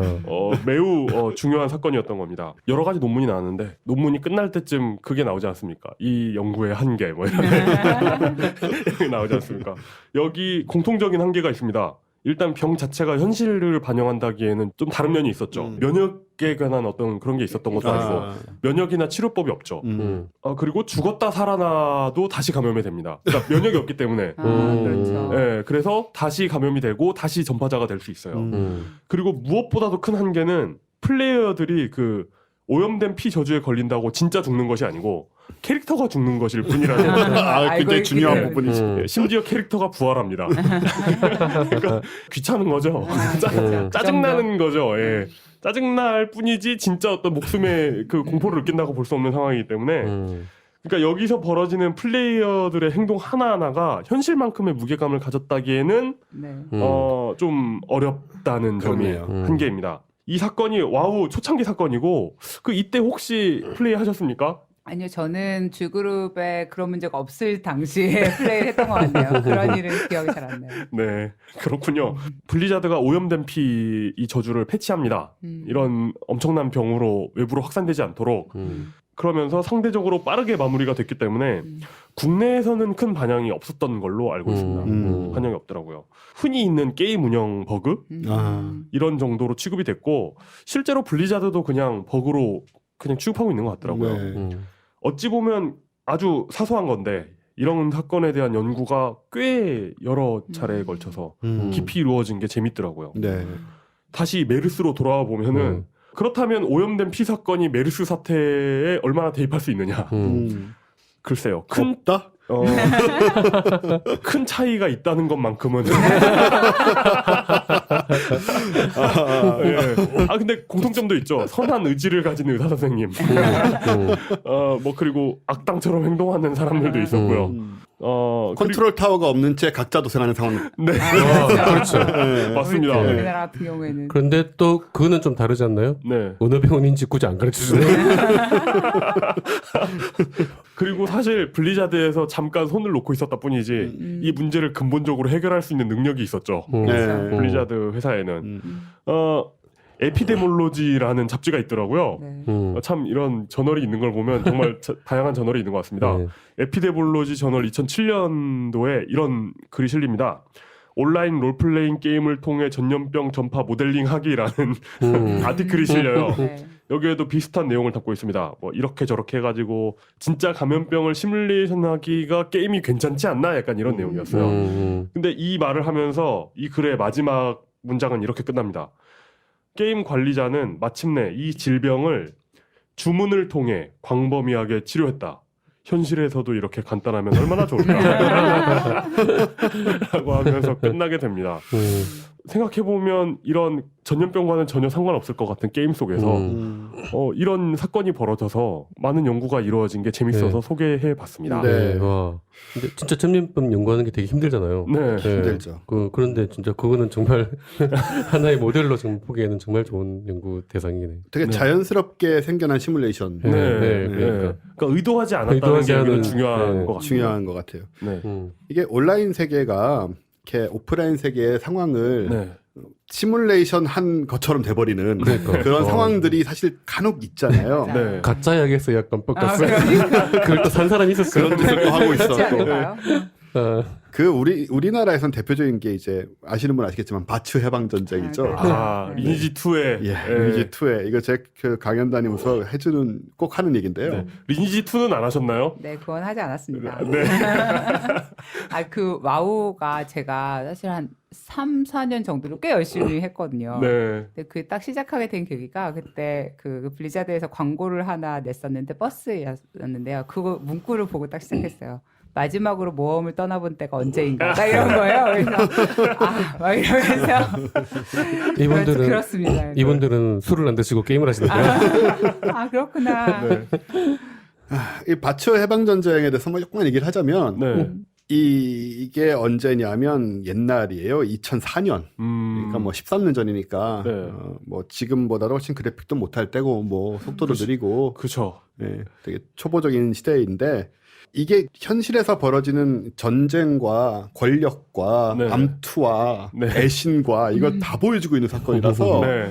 굉장히 사회학적으로 화제가 된 그런 사건이었거든요. 그냥 간단히만 얘기를 드리면 리니지2의 서버 이름이에요. 바치가. 네. 바치 서버가 있었는데 여기에 이제 이 바치 서버를 장악하던 세력이 드래곤 나이트 혈맹, 네. DK 길드라고 합니다. 네. 얘네들이 완전 장악을 하면서 다스리고 있어요. 바치 서버를. 네. 그 이렇게 누군가에 의해서 장악이 완료돼가지고 네. 일반 플레이어들이 살기 힘든 서버를 저주 서비라고 불렀죠.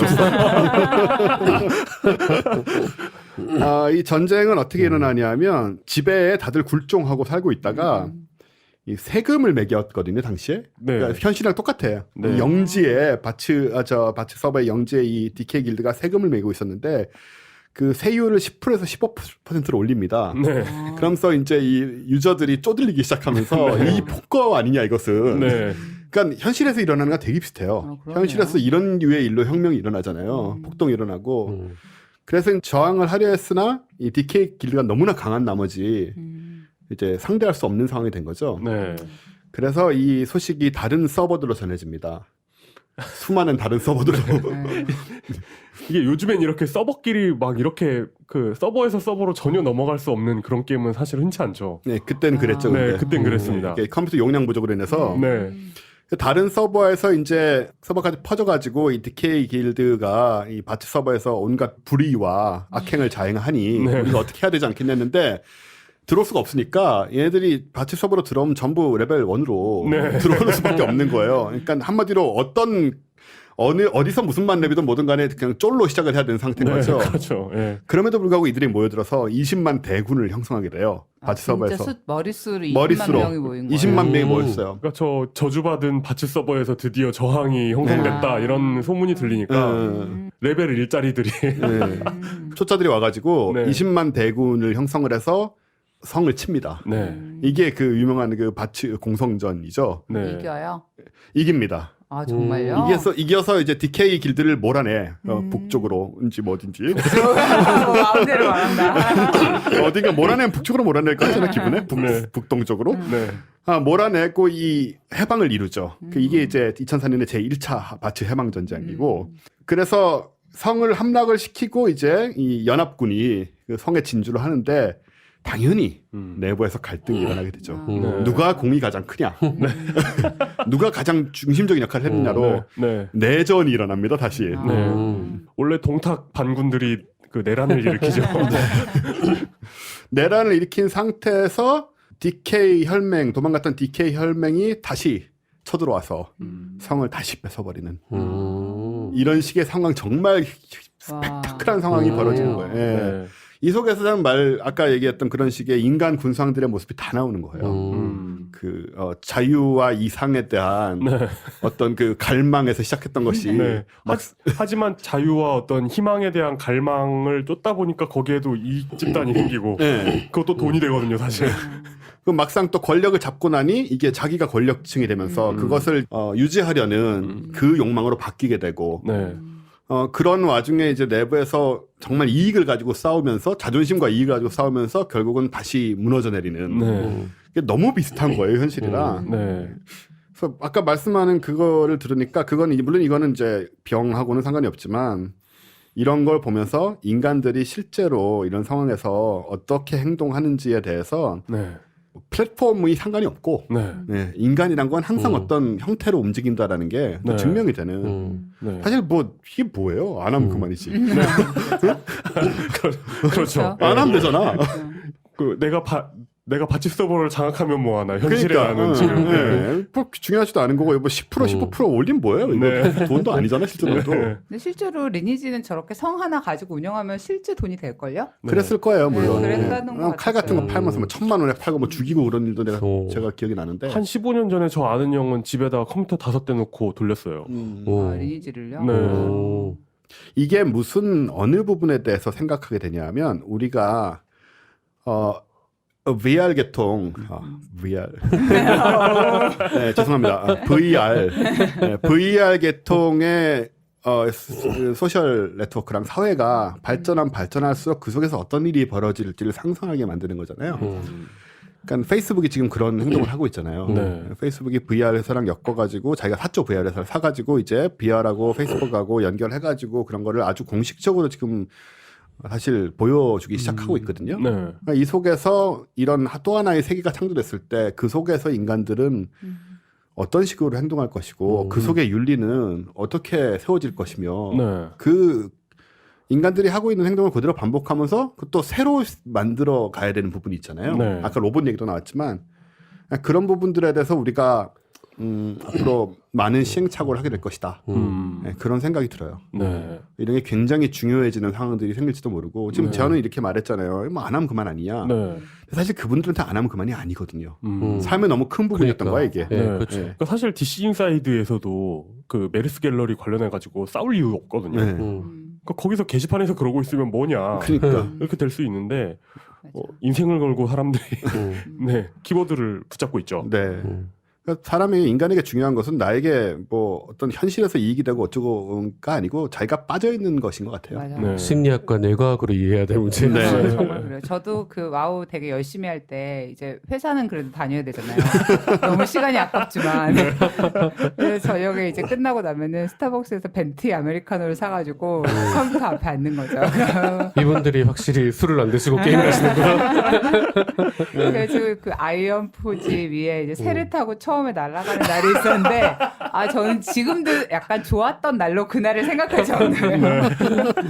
정말 아름답다. 그러니까 이런 게 이제 그 최첨단 기술을 통해서 저 게임 세계에 우리가 들어가 살게 되면 그리고 사실 인터넷도 처음에는 소수만 했잖아요. 네 맞아요. 그렇죠? 컴퓨터 통신도 다 소수만 했고 그게 지금 누구나 하게 됐는데 그런 식으로 퍼지면 그 세상은 그 세상 속의 룰과 그 세상의 힘과 이런 것들은 우리하고 그러니까 이 실제 세계하고 어떻게 엮일까? 네. 그게 이제 더 이상 웃음거리가 아니라는 그런 생각이 들어서 이것도 한번 생각해볼 문제긴 해요 분명히. 네. 예.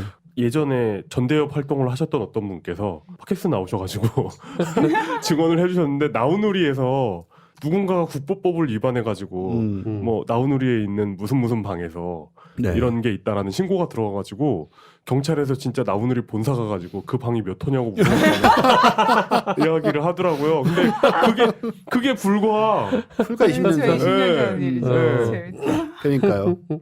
이제는 그런 생각을 하는 사람은 아무도 없죠. 적어도. 네 그렇죠. 아무리 경찰이란들. 네. 요즘 경찰 역경하죠. 네. 뭐 국정원도 그랬고. 그래서 흥미로운 세상이 돼가는 반면에 한편으로 우리들은 또 우리 저 기성세대잖아 우리가 좀 얼마나 적응을 할 것인지 네. 그것도 궁금하고 또 적응하기 힘들어요. 왜냐하면 전 지금 나온 얘기 대부분 못 알아듣고 있거든요. 청취자 여러분도 그러십니까? 이런 여러분 적응 좀 해야 됩니다. 이제 우리 자식 때들하고 세대 차이의 수준이 완전히 달라져요. 그러니까 우리는 이제 뭐 게임을 모르는 부모와 게임을 아는 애들 네. 뭐 이런 수준의 네. 차이지만 그렇죠. 네.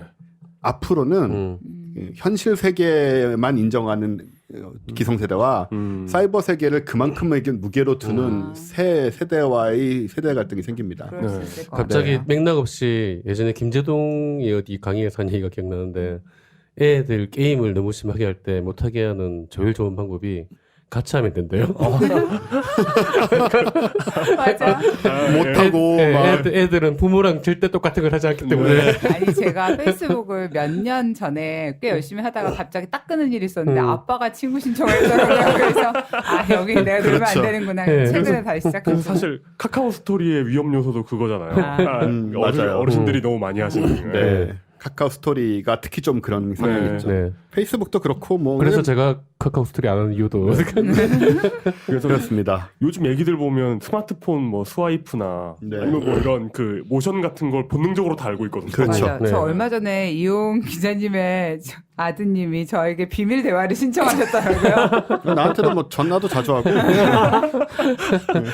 텔레그램으로 저 깜짝 놀랐어요. 그래서 네. 그 파토님한테 전화한 기록이 있더라고요. 네, 저한테 문자도 몇 개 왔어요. 얼마 전에 5번인가 계속했는데 물어보지도 않았어. 아, 또 꼬마가 했구나. 죄송합니다. 아닙니다. 뭐 그냥 사이버 세계의 한 단면이죠. 그 조금만 더 크면 완벽하게 이해해서 그런 일 안 벌어집니다. 네, 맞아요. 네. 이렇게 그 아는 분들께 전화하는 건 사실 죄송할 뿐인데 네. 119에는 사실 그거잖아요. 그쵸. 그 잠김을 풀지 않고도 119에 전화할 수가 있어요. 맞아요. 네, 네. 비상전화. 네. 네. 그래서 좀 그렇습니다. 네, 앞으로 저는 혼란스럽기도 하겠지만 이렇게 새로 만들어질 세상이 굉장히 궁금하기도 하고 그런데 어쨌든 간에 적응이란 건 필요하다고 저는 생각을 하고요. 그래서 그런 얘기를 많이 하고 다녀요. 우리 세상의 잣대로 다음 세대의 세상을 너무 재단하려고 하면 굉장히 큰 어려움에 빠지게 될 거라고. 네. 우리 애들 뭐 4차 산업 애들 어떻게 해 이런 말 많잖아요. 우리가 먼저 유연해져야 돼요. 애들이 문제가 아니고. 그렇죠. 네. 저는 개인적으로 이번 생은 망쳤다고 생각하기 때문에 저 세상에서 여기서 저 사이버 세상에서 한번 네. 멋지게 돼보고 싶은 그런 욕망이 있습니다. 네. 우리 다 같이 네. 뭐 아바타도 막 외모도 막 내 맘대로 만들 수 있잖아. 네. 빨리 선점을 해야 되겠네요.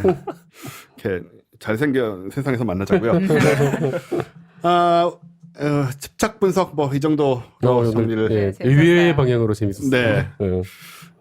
그리고 우리 뭐 슬슬 정리를 해야겠는데 네. 뭐 공지할 거 있나요? 네, 저희 지금 사람들 계속 모집은 받고 있고요. 네. 사람들 패키지가 지금 좀 늦어지고 있는데 아. 저희가 이거를 사실은 더 빨리 드렸어야 되는데 잘하려다 그랬어요. 맞아요. 잘하려다가 지금 그 어마어마한 패키지 디자인이 드디어 오늘 완료가 됐고요. 근데 물론 방송을 이제 별로 독촉은 안 받지 않나요, 근데? 그렇죠. 네, 제가 그쵸. 저를 또 독촉하죠. 되게 죄송해서. 워낙 또 좋은 분들이 해주셨기 때문에. 네. 소수의 좋은 분들이 해주셨기 때문에. 그러니까 저희들이라고 해서 그냥 택배 박스에 틱 넣어가지고 뭐 물건을 보내기가 싫어가지고 좀 네, 그리고 이제 조금이라도 좀 나은 걸로 네. 하려다 보니 좀 늦어지고 있고요. 그래도 저희 생각에 8월 중순까지는 아무리 늦어도 일단 그 기본 패키지는 갈 수 있을 것 같고요. 그리고 망원경은 저희가 원래 하려고 했던 것보다 조금 나은 걸 찾았어요. 네. 아, 그래서- 진짜요? 네, 그래서 이제 그 조금 사이즈도 커지고 전반적으로 이제 별을 찾기도 조금 수월하고 이제 이런 제품을 찾았는데 와. 이게 지금 생산해서 나오는데 시간이 조금 걸립니다. 그렇죠. 네. 그래서 아마 이것은 9월 중에 발송이 되지 않을까. 예. 사실은 저희가 지금 이게 월 단위로 그 여러분들이 후원을 해주시고 저희가 선물은 이제 몇 달치 돈을 모아서 한꺼번에 나가는 형태 뭐 이런 식이잖아요. 그게 여름에는 별로 별 보기 안 좋아요. 맞아요. 어차피 너무 9월 정도 흐리고 돼야 딱 보기 좋아요. 네. 덥고 습하고 네, 별로 그러니까- 쓸모도 없을 거예요. 네. 미리 좋아요. 좋은 가을밤에 별을 보실 수 그렇죠. 있도록 네. 지금 열심히 작업을 하고 있으니 조금만 기다려 주시고요.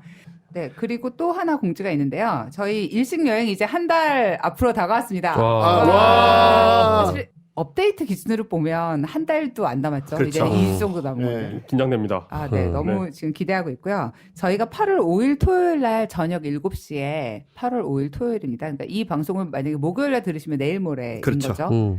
토요일 날 5월 7시에 일식 주제로 과학 같은 소리 한 해를 진행할 예정입니다. 벙커원에서 네, 합니다. 벙커원에서 이거는 일반적인 과학 같은 소리 한 해고 K 박사님이 네. 네. 강연을 해주실 예정입니다. 일식의 모든 것. 네. 네. 제가 일식에 못 가기 때문에. 네. 그리고 이 프로그램이 끝난 다음에는 여행 일식 유람단에 같이 참여하시는 분들과 오리엔테이션을 진행을 할 예정이에요. 네. 여행 오리엔테이션을. 와. 그러니까 여행 가시는 분들은 개별 공지가 다 될 수 갔죠. 있으면 오시면 좋겠고 개별 공지 받으셨을 거고 네. 아마 그날 하는 거예요? 네, 바로 그날 우리? 끝나고 끝나고 바로 끝나고? 진행을 할 그럼 예정입니다. 그 일식 여행 가시는 분들이 앞에서 제가 안 가는 제가 이제 얘기하는 네, 거예요? 그런 거죠. 네. 부러워해 주시면 됩니다. 그러니까 일단은 8월 5일 토요일 날 오후 7시에 오셔서 K 박사님의 강연을 듣고 네, 오시면 제가 그분들한테는 제가 왜 못 가는지에 대한 이유를 설명을 드리겠습니다. 네네. 그 방송 때는 잘릴 거니까. 네. 그리고 그 녹음이 끝나고 그 과학 같은 소리의 공개 방송이 끝난 이후에 일식 관련 오리엔테이션이 있을 예정이니까 이날 시간 되시는 분들 K 박사님 보러 놀러 오십시오. 네. 여행 네. 가시는 분들은 될 수 있으면 네, 와주시면 일식에서 좋겠어요. 저를 못 보는다는 걸 명심하시고 꼭 오시기 바랍니다. 네, 그리고 저희 사람들 멤버십 하신 분들에게 중요한 공지가 있습니다. 저희 이제 이 방송이 나가는 시점에서 늦어도 3, 4일 내에 발송을 시작할 예정인데요. 일단은 저희가 망원경은 아직 제작 중이고요. 티셔츠하고 기념품들이 먼저 나갈 예정인데 기념품이 엄청 예쁘게 잘 나왔거든요. 그러니까 이런 건 필요 없고 그냥 우리 도와드리고 싶다고 주소 안 보내신 분들도 안 받으시면 후회하십니다. 빨리 저희에게 그 회원 가입 아직 안 하신 분들 배송지 다시 저희한테 확인해 주시고요. 혹시 그 사이에 주소 바뀌셔서 저희가 허튼 데로 보내지 않도록 다시 한번 체크해 주시기 바랍니다. 네, 그럼 저희 SBBC 뉴스룸 이 정도에서 정리를 하는 걸로 하고요. 다음 시간에 찾아뵙도록 하겠습니다. 수고 많이 했습니다. 감사합니다. 감사합니다.